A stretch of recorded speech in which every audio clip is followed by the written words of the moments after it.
The city trembled beneath a silver storm, its towers mirrored in trembling puddles that reflected more sorrow than light. From a marble lobby of silence, a man stepped into the downpour, his steps deliberate, echoing against the emptiness that wealth could not fill. The wind pressed against his umbrella like a question he refused to answer. When his eyes fell upon the windshield of his car, a small folded paper waited. Drenched, delicate, heartbreakingly out of place in the empire of steel around him. He reached for it with hesitation, as if that touch might awaken something buried deep beneath the cold precision of his life. And when he finally unfolded it, the handwriting of a child whispered through the rain, asking him the one thing he had forgotten how to feel. The hum of the engine fills the silence, a mechanical heartbeat beneath the rhythm of rain. The letter rests on the passenger seat like a ghost, small, uninvited, and impossibly alive. The city glides past in fractured neon, but his focus never leaves that fragile piece of paper. Somewhere between red lights and empty intersections, the words begin to echo, childlike, unguarded, asking him if he's lonely. For the first time in years, the question doesn't feel rhetorical. It feels like a wound. The city recedes behind glass walls in silence. He stands in the penthouse's vast solitude, looking down upon the storm he used to command. The letter rests under the lamplight on his desk, its crayon heart glowing faintly against polished marble. He pours a drink, the sound of liquid meeting glass louder than the rain. In that fragile quiet, he feels the faint pulse of something long dormant, a whisper of warmth beneath years of calculation and control. The letter stares back like a mirror, showing him everything he abandoned. Hours fade unnoticed. The storm softens to a whisper beyond the glass. His gaze falls again upon the letter. Its edges dry now, the paper curled like something aged, yet enduring. He traces the name at the bottom with hesitant fingers. The simplicity of it disarms him. A child's world reduced to love and longing. A memory flickers, laughter in sunlight, a small hand once reaching for his own. The sound vanishes before it, forms, leaving only silence, heavy, forgiving, and unbearable. Morning rises softly through the fog. The city exhales steam from its rooftops, and the rain leaves behind a shimmer of renewal. He stands before the window, light brushing against him like forgiveness. The letter is folded neatly in his pocket now, its weight almost human. Below, people move through the streets, unaware that something fragile has shifted above them. He doesn't know her name, not yet, but the words have already carved a path, a thread leading him toward the part of himself he thought had died. The morning stretched into glass and gray steel. He sat at his desk surrounded by the quiet hum of machines, yet the letter's words still echoed louder than any command he had ever given. Numbers and contracts blurred beneath his gaze, dissolving into the same shaky handwriting that haunted his mind. He typed the child's name into the glowing screen, searching without knowing why. Perhaps to prove that she was real, or perhaps to find the proof of something he had lost. Innocence, forgiveness, maybe even a past he refused to name. The cursor blinked like a heartbeat as the results appeared. The first trace came quietly. An address buried in a donation record his company had once filed and forgotten. A children's hospital. He stared at the name until the letters blurred. The place stood miles from the world he built, a corner of the city untouched by ambition or glass. As he drove there, the rain began again, softer this time, almost merciful. The streets changed with every turn, the polished facades fading into brick, the billboards giving way to hand-painted signs. And somewhere among them, a child's laughter floated faintly through the storm. Inside the hospital, warmth replaced silence.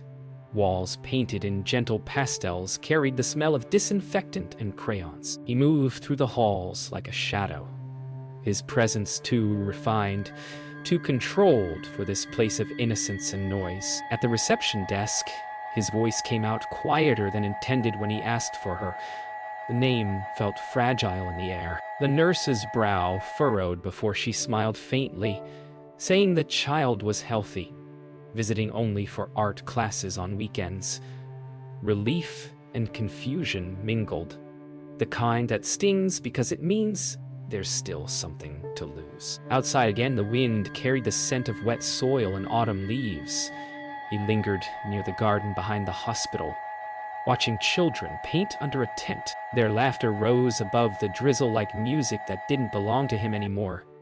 Among them, a girl in a pink raincoat crouched low, drawing a bright yellow sun on damp paper. Something inside him faltered, a sense of déjà vu so vivid it almost hurt. He turned away quickly, afraid that if he stayed another second, she might look up and see the truth written all over his face. That night the city returned to its usual indifference, but his world would not. The image of the little girl, her laughter, her drawing, replayed in every silence. He poured himself a drink, yet it tasted of rain and regret. The letter lay open once more, now creased and worn from his restless hands. He traced the name again, as though it might change beneath his touch, as though fate could still be rewritten. Somewhere deep within, a whisper rose from the dark corners of memory, a voice once lost to time, calling him by another name entirely. The next morning brought a strange kind of clarity, the kind that comes after too many sleepless hours. He told himself it was coincidence, nothing more, yet his car turned again toward the hospital. This time he stayed longer, not watching, but waiting. When the doors opened and the small figure emerged beside her mother, something inside him shifted. The world, once rigid and measured, slowed to a rhythm that felt painfully human. He didn't speak, didn't dare. He only followed at a distance, a ghost tethered to something he could not yet name. He saw them again days later, this time at a small cafe tucked between a florist and a bookstore. The child's laughter filled the air, a sound so pure it disarmed the dull hum of the city. He took a seat by the window, pretending to read, though every page blurred into nothing. Watching them was like studying sunlight through glass, beautiful, distant, and dangerous. When the little girl dropped her crayon box, it rolled across the floor to his feet. He bent down, and for a brief moment, their eyes met, green meeting gray, and the world fell silent. The days that followed unfolded like a quiet ritual. He began leaving small things behind. A cup of cocoa paid for anonymously, a bouquet of yellow flowers left on their cafe table after they'd gone. He told himself it was kindness, nothing more. But deep down, he knew it was penance. The letter, still folded in his pocket, had begun to soften from the warmth of his hands. Sometimes he took it out just to read the final line, the one about wishing someone happiness. It hurt, but it also breathed life into the parts of him that had long forgotten how to ache. Eventually, fate, or something like it, intervened. The mother's bag tore near the curb, spilling its contents into the gutter. He was close enough to react before thinking, crouching down beside her as papers, crayons, and folded receipts scattered into the wind. Their hands brushed once, fleeting but electric. When she looked up, surprise softened into gratitude. And for the first time, he smiled. It wasn't polished or controlled. It was small, uncertain, but real, and it startled him as much as it did her. That evening, the city glowed with the first lights of winter. He returned home to a silence that no longer felt safe. Every wall reflected her laughter. Every shadow carried the warmth of that smile. For years, he had been the architect of emptiness. Every choice, every distance built to keep the past buried. But now, one child's letter and a chance encounter had cracked it open. Standing before the window, he realized he no longer feared the truth. What terrified him was what might happen when they learned who he truly was. The days folded into one another, and yet he could not escape the growing pull of memory. Every look, every smile from her daughter carried echoes of something too familiar to be coincidence. It was in the way she tilted her head, the way her laughter paused before it bloomed again. Tiny gestures that cut through years of silence like a blade through glass. He began searching not through the present, but through time itself, through old files, forgotten archives, fragments of the past he had buried under empire and wealth. What he found waiting there froze his breath in his chest. It had been years ago, a single night that rewrote lives and silenced futures. The memory returned in fragments. Headlights cutting through rain, the scream of metal, the brief flash of red taillights vanishing into darkness. The reports had called it an unfortunate oversight, the kind buried beneath money and lawyers. But the truth was simpler. His decision, his ambition had cost a man his life, and now standing in the shadow of that revelation, he understood. The man's name had been Carter. The storm outside returned, mirroring the one inside him. He pored over every document, every signature, until the truth was undeniable. He had taken her father from her, not by hand, but by neglect. The cost of his empire had always been written in names, and now one of them had written back. The letter was no accident. It was a thread of fate pulling him toward the reckoning he had avoided for half a lifetime. He stood motionless for hours, staring at the skyline, feeling the weight of every choice that had led him here. The next morning he returned to the cafe. She was there, the woman from the sidewalk, the mother with eyes that carried quiet sorrow and impossible grace. He approached slowly, unsure if his voice would betray him. Their conversation began with polite fragments. The weather, the coffee, the city's noise. But beneath the surface, an ocean stirred. When she mentioned her late husband, her tone softened, almost reverent. He listened, silent and still, as guilt wrapped itself around every heartbeat. That night he could not sleep. The truth no longer hid in the dark, it lived in every breath he took. He stood before the mirror, tracing the lines of his reflection like a stranger. Redemption was not a word he believed in, but he knew he owed something. Not to the world, not to his reputation, but to them. To her. To the child who had unknowingly forgiven him with a letter meant for someone else. The rain began again, soft at first, then relentless, washing the glass as though trying to erase what could never be undone. He arrived at the cafe again, rehearsing words that refused to form. The truth had burned in his chest all night, demanding air. And now that she sat across from him, it felt heavier than before. Her kindness disarmed him, her voice softened by years of struggle. Every word she spoke deepened his guilt until it became unbearable. He reached into his coat, the letter trembling between his fingers, his confession disguised as a child's mercy. Before he could speak, the doorbell chimed, and her daughter's laughter filled the room. The moment was lost, replaced by silence that said everything he couldn't. Fate's cruelty came wrapped in innocence. The girl climbed onto the seat beside her mother, waving a small paper she had drawn that morning. A house, a woman, a child, and a man standing in the rain. She smiled proudly, saying it was a picture of the man with the lonely car. The air left his lungs. Her mother looked at the drawing, then at him. Understanding flickered across her face, fragile at first, then sharp, then sharp. The world seemed to stop as realization spread like a slow, inevitable tide. Outside, the sky began to darken. The child had wandered to the window, leaving them alone. Her voice dropped to a whisper, brittle and trembling. A single question that carried all the weight of the years between them. "It was you, wasn't it?" He didn't deny it. The silence that followed was unbearable, heavy with everything money could never buy back. She rose slowly, eyes shining with both fury and disbelief, her hands trembling not from fear but from the collapse of understanding. For the first time, he saw what his choices had truly cost. She didn't scream. That somehow hurt more. Her words came quietly, steady, breaking only when she spoke of promises, of a man who never came home, of a daughter who drew sons so her mother wouldn't cry. He tried to explain, but every justification dissolved before it reached his lips.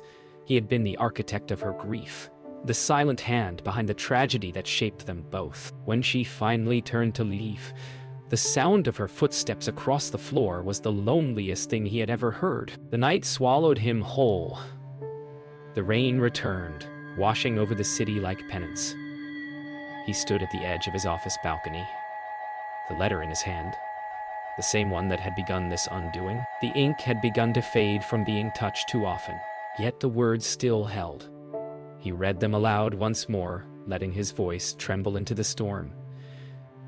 "I hope you're not sad anymore." The wind carried the words away, scattering them into the night, and he realized this was the price of truth, to lose what you never deserved to keep. Days passed without sleep. The world that once obeyed his voice now moved without him.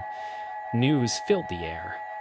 Collapsing stocks, dissolving trusts, his empire quietly devouring itself. Yet, for the first time, he didn't fight to save it. He sat alone in an office stripped of noise, his gaze fixed on the skyline that had once crowned him king. There was no empire left to defend, only truth to live with. The silence, once unbearable, now felt almost like peace. He returned to the hospital, not as a man of means, but as someone asking to help. The staff looked at him curiously, some with recognition, others with doubt. He offered funds for repairs, for art supplies, for the children's garden. But beyond the money, he stayed, painting walls, carrying boxes, sweeping rainwater from the entrance. It was menial, humbling, and somehow cleansing. Every child's laughter was a prayer, answered in the simplest form. He saw them again, though she didn't approach him this time. The mother watched from a distance, guarded but curious. The child ran ahead, waving to him shyly before joining the others in painting. He smiled, not the rehearsed one he had worn for cameras, but something new, fragile, honest. The mother didn't smile back, not yet, but she didn't turn away either. And in that small mercy, forgiveness began to take root. One afternoon, the child approached him. She carried a small notebook filled with drawings, suns, houses, rainbows, and stick figures holding hands. She said she was making happy endings for sad people. He laughed softly, though it trembled on his breath. She tore out a page and handed it to him. Two figures beneath the same rain he once feared, but this time, they were smiling. The crayon lines shook, but the message was steady. It's not raining on you anymore. That night, he placed the drawing beside the letter on his desk.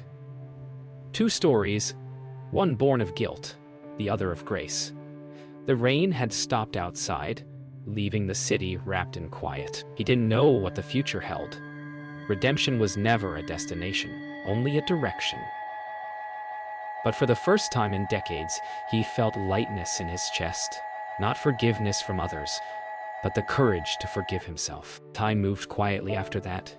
Seasons blurred into one another like watercolor bleeding on paper. The city changed, but his life became smaller, simpler. Mornings spent tending the garden at the hospital, evenings lost in quiet thought. The child's laughter had long grown into a memory that carried warmth instead of pain. He no longer feared the rain.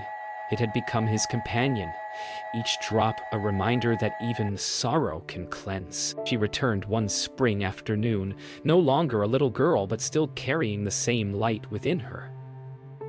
He saw her before she saw him.